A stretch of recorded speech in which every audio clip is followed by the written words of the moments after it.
Olá, meu amigo! Seja mais uma vez bem-vindo ao nosso estudo da lição. Agora estamos na lição 6, Adorai o Criador. Antes de prosseguir o assunto, eu gostaria de comentar com você sobre os lugares comuns. Prometi fazer isso em alguns vídeos atrás e não fiz, vou cumprir a promessa hoje. O que é lugar comum? Lugar comum é algo que você precisa evitar. Quando nós não estamos muito bem estudados na lição, quando nós não estamos preparados, ou quando às vezes a lição é difícil, nós temos a tendência de ficar nos lugares comuns, porque os lugares comuns são salvaguarda. Mas quando nós fazemos isso, os alunos vão achando que é aquela mesmice, isso eu já sei, sabe? Quando você começa a falar e a pessoa já não quer mais prestar atenção, porque quando nós fazemos sempre a mesma coisa, aquele aluno, ele ouve aquilo e fala assim, vai ser o mesmo discurso de sempre, ok? E às vezes ele desconecta. E aí você está falando um outro discurso, você mudou, mas ele não percebeu, ele não ouviu a mensagem. Então esse é o perigo dos lugares comuns. Tiago, eu não estou entendendo, o que são lugares comuns? Lugares comuns são aqueles clichês, temas básicos, aquilo que todo mundo sempre fala, e que não deixa de ser verdade, mas nós precisamos fugir um pouco dessa abordagem para conseguir mais atenção. Por exemplo, temos aqui então, estou dando um exemplo, né, a questão do pecado. O pecado nunca foi plano de Deus, né? O pecado faz tantas coisas ruins, o pecado ele degenerou, né, a humanidade. Olha como é que o mundo é mau, sabe? Esse é um lugar comum. É verdade que o pecado fez isso? É, mas eu não posso me delongar muito nisso. Se eu preciso disso para o meu raciocínio, eu menciono e sigo em frente. Então, outro exemplo aqui, olha, Deus ama o mundo, né? Deus ama o homem, não era plano de Deus o pecado, mas será que alguém vai pensar que Deus tinha plano de fazer o pecado? Claro que não era plano de Deus, claro que o pecado degenerou. Estou apenas pegando outro lugar como muito próximo do exemplo anterior. Então, eu não posso falar sobre o amor de Deus, Tiago? Claro que você pode, mas vamos tentar falar sobre o amor de Deus por um outro prisma. Deus ama todas as pessoas ou ele só ama os eleitos? Olha só, você já criou, você já fugiu do lugar comum. Quanto que Deus ama os homens? A que ponto? Aí você já consegue criar. Por que Deus ama? Deus poderia não amar e ele continuaria sendo justo? Então você vai criando com a questão do amor de Deus vários assuntos, você vai saindo, você vai fugindo do lugar comum. Então temos aqui, lição 6, adorar o Criador. Eu pude ficar num lugar comum, olha, nós temos que adorar a Deus, porque Deus nos fez, né? Porque Ele fez tanto por nós. Isso que eu estou falando é verdade, só que eu preciso fugir, né? Não pensei em como dar esse exemplo agora, mas nós precisamos fugir desses chavões, desses clichês. Você entendeu o que é lugar comum? Então cuidado com os lugares comuns. Prepare-se para não ficar nesses lugares comuns, para sair, para variar a sua abordagem, para um dia você vai fazer perguntas, outro dia você vai ler o verso áureo, outro dia você não vai começar lendo o verso áureo, um dia você vai falar da figurinha da lição, mas depois você não fala da figura da lição. Então convém que nós modifiquemos, mudemos, sempre deixemos a nossa abordagem dinâmica. Então, adorar o Criador, vou fazer uma recapitulação hoje. Por que a recapitulação? Para você ter uma ideia de todos os estudos aí do trimestre. Olha só, nós falamos sobre o povo que foi libertado, a instituição do sábado, aí depois falamos, né, sobre meus pequeninos irmãos, nos Salmos e nos Provérbios, o cântico dos oprimidos. Depois falamos aqui o clamor dos profetas. E agora vem falar sobre adorar o Criador. Como assim, Tiago?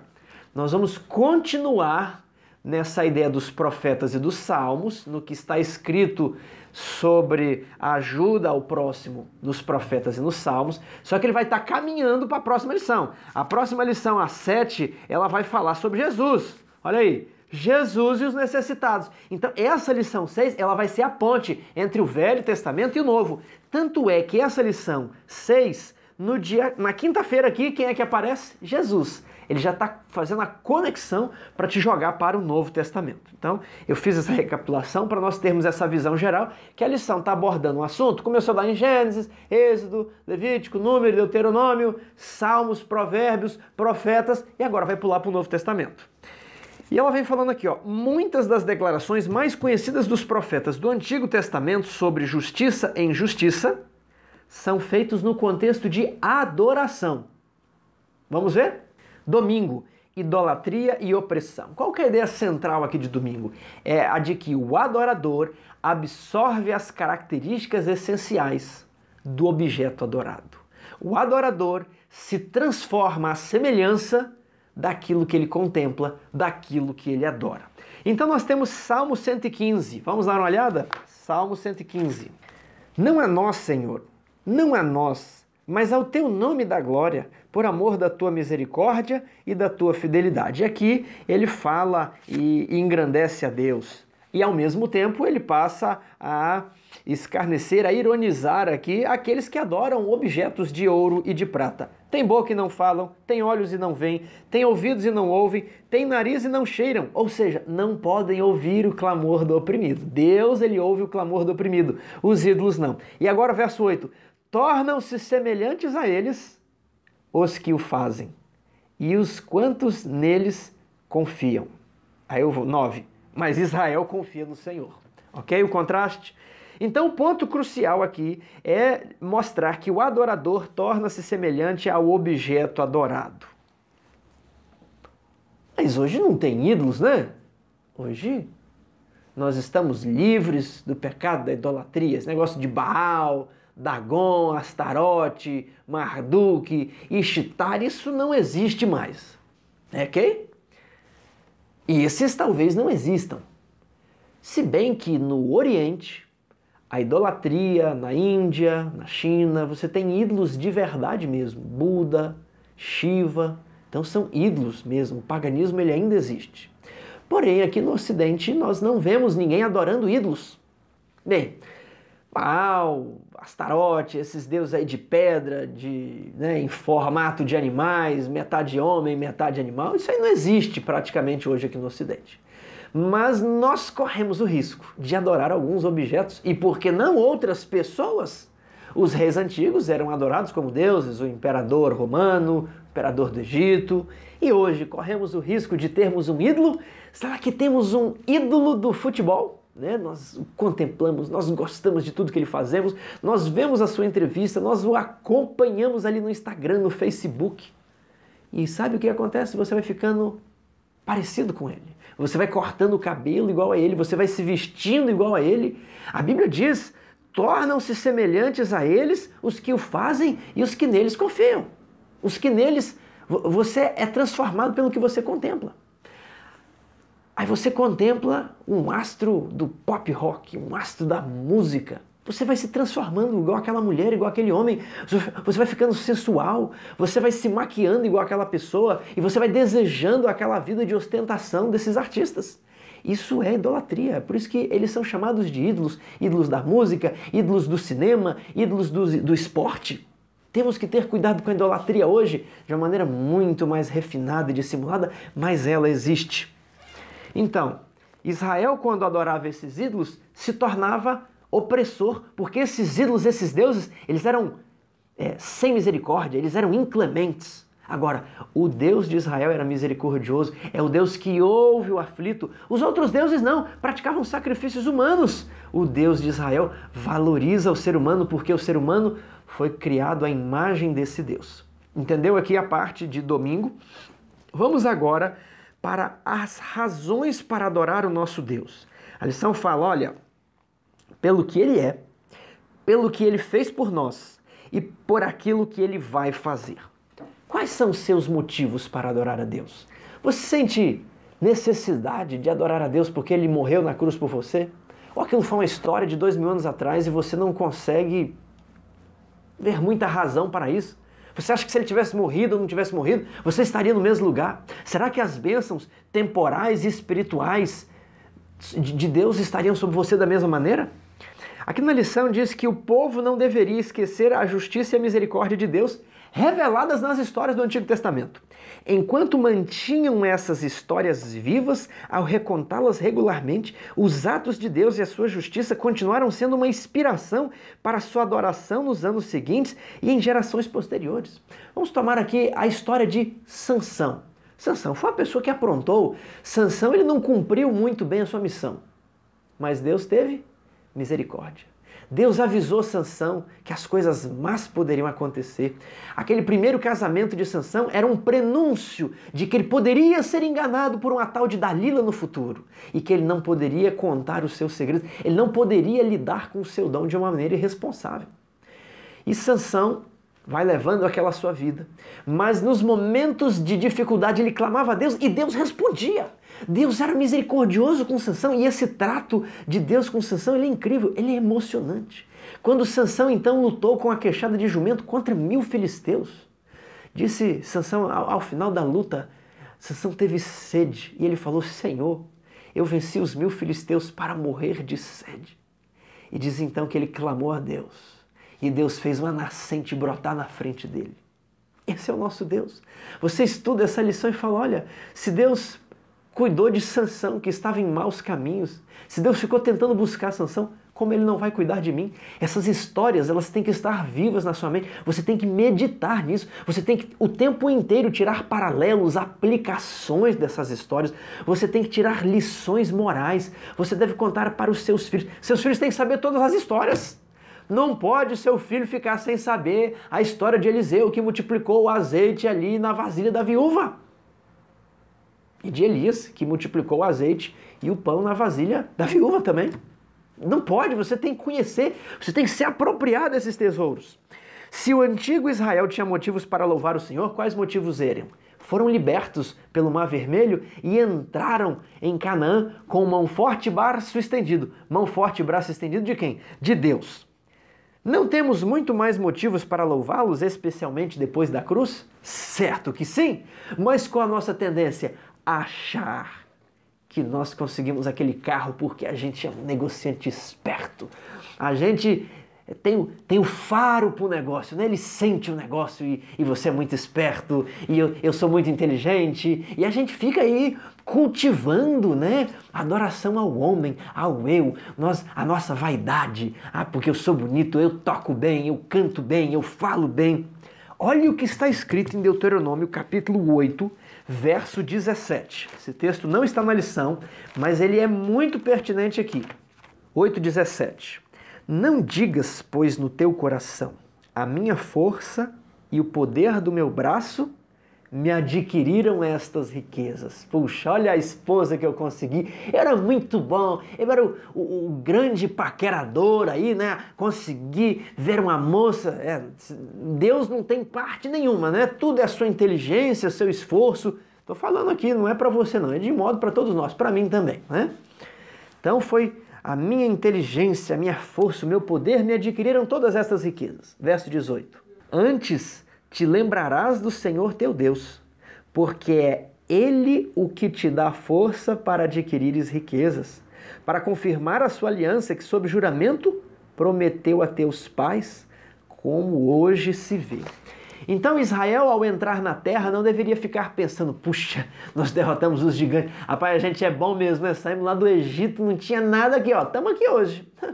Está esquecendo que foi Deus que abriu o Mar Vermelho, Deus que era nuvem, Deus que deu maná, Deus que fez sair água por onde quer que o povo acampava, saia água do chão. Né? Deus fez tudo e agora a pessoa toma glória para si. Cuidado para você não pensar que tudo que você é hoje é porque você foi esperto. Deus te preservou de você ficar no mundão, de você perder tudo. Quantas vezes o anjo não preservou sua vida? Então nós temos que adorar a Deus porque nós... vezes incontáveis, não conseguimos saber quantas vezes Ele nos preservou. Tudo é do Senhor. Devemos andar humildemente na presença de Deus. Falar: Senhor, eu não sei nada, o Senhor sabe tudo. Fala, Senhor, que o teu servo ouve. Terça-feira, opressores religiosos. Nos dias de Isaías e Miqueias, o que o Senhor disse a essas pessoas religiosas acerca dos seus rituais? Comecemos por Isaías, capítulo 1, verso 10. Verso 11. De que me serve a mim a multidão de vossos sacrifícios? Diz o Senhor, estou farto dos holocaustos de carneiros e da gordura de animais cevados, não me agrada do sangue de novilhos, nem de cordeiros, nem de bodes. Quando vindes comparecer perante mim, quem vos requereu só pisardes os meus átrios? Ué, não foi Deus que pediu para fazer os sacrifícios? Não foi Deus que pediu para todo mundo comparecer perante Ele nas festas? Agora Ele está falando, não, quem pediu para vocês virem aqui? Verso 13, não continueis a trazer ofertas vãs. O incenso é para mim abominação. E também as luas novas, os sábados. Não posso suportar iniquidade ao ajuntamento solene. Não foi Deus que pediu para guardar o sábado e ir para a igreja no sábado? Foi. Mas Deus não vai aceitar a sua adoração se você está misturado com fogo estranho. Deus não vai aceitar o seu louvor. Deus não vai aceitar o seu louvor se você está brigado com a sua esposa. Deus não vai aceitar o seu louvor se você está com problemas aí, se você está brigado com o vizinho, se você está cometendo iniquidades, com problema na sua cidade, no seu bairro, na sua rua, no seu trabalho, na sua escola. Deus não vai aceitar esse louvor. Se você está envergonhando o nome de cristão, Deus não vai aceitar esse louvor. Ele diz aqui, ó, quem pediu para você vir aqui? E muitas vezes, nossa natureza pecaminosa quer se justificar, quer fazer, aí não, vamos fazer agora uma vigília, nós vamos ficar a noite todinha. Deus falou assim, olha, quem pediu para vocês ficar a noite todinha na igreja? Enquanto tem pessoas aqui na igreja, deficiente físico, não tem uma cadeira de rodas, a pessoa não tem uma muleta, fulano de tal, está faltando cesta básica. Ah, mas não merece. Ué, você merecia. Você merece o sangue de Cristo. Você merece a graça. Nós seremos para sempre devedores à graça. Por que não fazer o mesmo? Não continuareis a trazer ofertas vãs. Essas ofertas que nós trazemos com o coração dividido, ela é uma oferta vã. Foi lá, fez tudo aquilo, não teve importância. Veja agora Amós capítulo 5, vai no mesmo sentido. Verso 21, aborreço, desprezo as vossas festas e com as vossas assembleias solenes não tenho nenhum prazer. E ainda que me ofereçais holocaustos e vossas ofertas de manjares, não me agradarei deles. Verso 23, afasta de mim o estrépito dos teus cânticos, porque não ouvirei as melodias das tuas liras. Será que estamos oferecendo para Deus o melhor? Será que estamos com o coração puro, limpo, com a consciência tranquila? Se tem pecados, deixa a tua oferta e vai reconciliar-te com teu irmão. Essa é a mensagem. Não podemos ser incoerentes. Deus aceita algumas adorações e não aceita as outras, viu? Que isso fique claro. E tem motivos porque Ele aceita um e não aceita as outras. Mas não podemos ser incoerentes. Deixa a tua oferta, vai lá, acerta com a tua esposa, marido. Teu filho, você está oprimindo os teus pais, aqueles velhinhos lá que você está tirando o dinheiro do banco, não está entregando a aposentadoria para eles, aí você está cantando no louvor jovem, né? Ancião, você está oprimindo alguém da tua igreja? Pastor, como é que está a tua vida, o teu ministério? Essa lição é para todas as pessoas, para todas as classes. Vamos para a quarta-feira, uma forma de adorar. Então você percebe que a lição, aqui o propósito dessa lição, é mostrar que as repreensões de adoração estavam ligadas a formas de opressão. Se você não cuida bem do próximo, se você não ama o próximo, que você vê, é o que diz lá João, você não pode adorar a Deus a quem você não vê. Então não tem como adorar a Deus, não tem como ir para a igreja se você não está fazendo aqui a sua parte com os desafortunados, com os oprimidos, com os fracos, com as pessoas da sua igreja, da sua família, da sua vizinhança, da sua cidade. E isso é importante, você deve apoiá-las de maneira financeira, espiritual, psicológica, todas as maneiras. Cada membro tem um talento, ok? Não é só dar dinheiro, não é só dar cesta básica. Cada membro tem uma função. Uma forma de adorar. Conforme a descrição da primeira parte de Isaías 58, o que estava errado no relacionamento entre Deus e o seu povo? Você fala ali, olha, eles jejuavam para rixas e para contendas. E Deus fala, jejuando assim como hoje, nunca se fará ouvir a vossa voz do alto. porque colocavam trajes bonitos, iam para a igreja, estou fazendo jejum aqui, mas tinha o partidarismo, tinha a politicagem, tinha aquela coisa, o ancião está aqui na igreja, mas é aquela politicagem do grupo que vai controlar a igreja, de quem vai ser ancião, de quem não vai ser ancião. Está entendendo? Jejuar para rixas e para contendas e para a igreja para fazer política, não se fará ouvir a vossa voz do alto. Então, olha que nesse capítulo de Isaías 58, está ligada a ideia de adoração no sábado. Verso 13: se desviares o teu pé de profanar o sábado e de cuidar dos teus próprios interesses no meu santo dia, mas se chamares o sábado deleitoso e santo dia do Senhor, digno de honra, e o honrares não seguindo os teus caminhos, nem pretendendo fazer a tua própria vontade, nem falando palavras vãs, então te deleitarás no Senhor. Eu te farei cavalgar sobre os altos da terra. Olha que promessa. E eu te farei... Você vai ficar nos lugares altos. Você vai ser a cabeça. E te sustentarei com a herança do teu pai Jacó. Agora, não pode ficar tendo essa aparência ali de hipocrisia, porque Deus, ele abomina a hipocrisia, que você já vai entrando na parte de quinta-feira. Eu propositalmente deixei o verso 8, aliás, o verso 6 ao verso 11 do capítulo 58 para explorar na quinta-feira. Não estou explorando aqui essa parte. Essa parte será o nosso arremate na quinta-feira. Então você falou aqui, ó, Isaías, qual que era o problema deles? Jejuavam para rixas e para contendas, para ferir com punho iníquo, para partidarismo, para politicagem, por luta de cargos, por luta de poder, por status, por conforto, por um monte de coisas. Um monte de coisas que tem na igreja hoje. Oxalá, meu irmão, que eu e você não entremos nisso. E se nós estivermos metidos nisso, que nós possamos nos arrepender hoje. Porque senão não se fará ouvir a nossa voz do alto, ok? Mas então, esse é o problema dos líderes da época de Jesus. Você está vendo o mesmo problema que... aqui está o pulo do velho para o novo. O mesmo problema que havia ali no dia dos profetas. O mesmo problema que Isaías está condenando aqui. Religião falsa e hipócrita. É a religião dos escribas fariseus, saduceus, dos dias de Jesus. Viu lá o link? E assim você pula para a quinta-feira. Então, você tem aqui Jesus citando Oséias, que nós já estudamos na lição anterior. Misericórdia quero e não holocaustos. Eles falavam que Jesus estava comendo com pecadores, né, e que Jesus estava se contaminando, Jesus estava sendo frouxo, Jesus estava flexionando ali a religião, as normas, e Jesus falou, olha, eu prefiro muito mais misericórdia do que rituais religiosos. Quer dizer então que os rituais são proibidos, né? A Santa Ceia, não vou mais para a Santa Ceia. Em vez de ir para a Santa Ceia, eu vou agora distribuir cesta básica no horário da Santa Ceia. Não é isso. Olha o que Jesus falou, olha, lá em Mateus 23...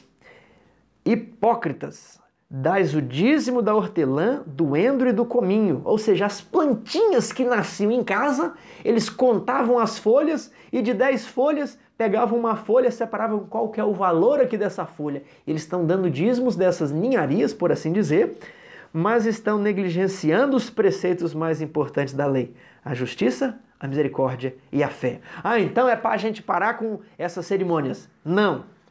Devias, porém, fazer estas coisas, quais estas? Justiça, misericórdia e fé, sem omitir aquelas. Ok? Devemos fazer as pequeninas como as grandes. Devemos fazer todas as coisas. Devemos cumprir toda a lei. E esse era o problema dos líderes da época. Hipocrisia. Percebam que Cristo andava com as prostitutas. Elas estavam ali no pecado aberto. Elas... estavam degradadas, degeneradas, os publicanos. Mas eles não eram uma coisa. Eles não eram hipócritas. Eles estavam abertamente assumindo o que eles eram. Porém, alguns dos fariseus, eles tinham os mesmos problemas de suborno, como aceitaram o suborno de... Aliás, como aceitaram o suborno de Judas. Eles tinham um problema de adultério, como foi o caso de Maria Madalena, aquela armação toda para que ela fosse apedrejada, mas eles aparentavam a santidade. Aqui que está o problema. Querido irmão, a hipocrisia é um dos piores pecados. Porque Cristo disse aqui em Mateus 23, o ai sobre os fariseus, que eles não entravam pela porta estreita e também não deixavam o povo entrar. Fechavam a porta do reino dos céus diante dos homens. E aquelas vestes, aquela pompa, aqueles rituais degeneravam a imagem de Deus diante dos fracos e sofredores. A religião ficava sem sentido. Qual o sentido de fazer tudo isso? Se mostrar? Qual o sentido de ir com um terno bonito para a igreja, isso e aquilo, e com carro, e tá tudo, mostrar isso um para o outro, uma roupa, o vestido, o relógio, a sandália, o carro, e aí fica aquele grupinho ali só da igreja, e a gente rodando em volta do próprio umbigo ali. Aí um ateu fala assim, olha, a religião não tem sentido, né? Os níveis de ajuda, de caridade entre ateus e cristãos são os mesmos. O nível de divórcio e problemas na família são os mesmos. Qual que é a diferença? O que isso tudo faz de diferença na vida de vocês? É só um ritual, é isso? Vocês vão pro céu só porque vocês fazem um ritual? Vocês vão pro céu só porque você lava o pé do outro? Porque você guarda o sábado? Porque você não come carne de porco? É isso que faz a diferença? Será que Deus é um brincalhão assim com essas coisinhas? Fazei estas coisas, mas sem omitir aquelas. Tem que fazer o pacote completo. Jesus foi morto porque a sua religião condenava os fariseus. A religião de Cristo, a vida de Cristo condenava a hipocrisia dos fariseus. E aqui eu vou voltar na promessa de Isaías capítulo 58. Porventura, não é este o jejum que escolhi? Que soltes as ligaduras da impiedade, desfaça as ataduras da servidão, deixes livres os oprimidos e despedace todo jugo. O cristão deve se levantar contra a opressão. O cristão deve se levantar contra os espertalhões. O cristão deve prezar pela liberdade. Porventura não é também que repartas o teu pão com o faminto, recolhas em casas os pobres e desabrigados. É na sua casa, não é na casa dos outros que é para você recolher os pobres. Vamos recolher os pobres, mas na casa do vizinho. Não, é na sua casa. E se vires ou nu, ou cubras, e não te escondas do teu semelhante. Quando nós fizermos isso, aqui está o grande poder. Aqueles que vão dar o alto clamor, eles vão estar vivendo essa mensagem. Quando a igreja atingir isso, ali receberá a chuva serôdia. E olha o que diz o verso 8. Então romperá a tua luz como a alva, a tua cura brotará sem detença, a tua justiça irá diante de ti. O que é a tua justiça? A tua boa fama. As pessoas vão ouvir falar que tem um homem que serve Deus e que ele é assim, assim, assim. E a glória do Senhor será a tua retaguarda. Então clamarás e o Senhor te responderá, gritarás por socorro e o Senhor dirá o quê? Quando Eliseu, voltando, se depara com o rio Jordão e ele com a capa de Elias, ele bate com a capa no rio e ele pergunta, onde está o Deus de Elias? E então o rio Jordão se abre. Gritarás por socorro e o Senhor dirás, eis-me aqui. Se tirardes do meio de ti o jugo, o dedo que ameaça, o falar injurioso, isso tem que ser tirado do meio da igreja, do meio da nossa família. Não pode ter falatório, não pode ter vã suspeita, não pode ter falsa acusação, não pode ter insinuações. Isso tem que ser retirado. E quando isso for retirado, se você abrir a tua alma ao faminto e fartares a alma aflita, não num programa, não no multirão de Natal, mas no ano inteiro, por princípio, então a tua luz nascerá nas trevas, a tua escuridão será como meio-dia. O Senhor te guiará continuamente, fartará a tua alma até em lugares áridos e fortificará os teus ossos. Serás como um jardim regado, como um manancial, cujas águas jamais faltam. E aqui entra a adoração. Os teus filhos edificarão as antigas ruínas, levantarás os fundamentos de muitas gerações e serás chamado reparador de brechas, restaurador de veredas, para que o país se torne habitável. Você quer um país melhor? Seja um restaurador de brechas, um restaurador de brechas na lei de Deus, um restaurador de veredas. Buscai pelos caminhos antigos, atendei o pobre, o necessitado, despedace todo o jugo, e então tua luz nascerá nas trevas. Que Deus nos abençoe.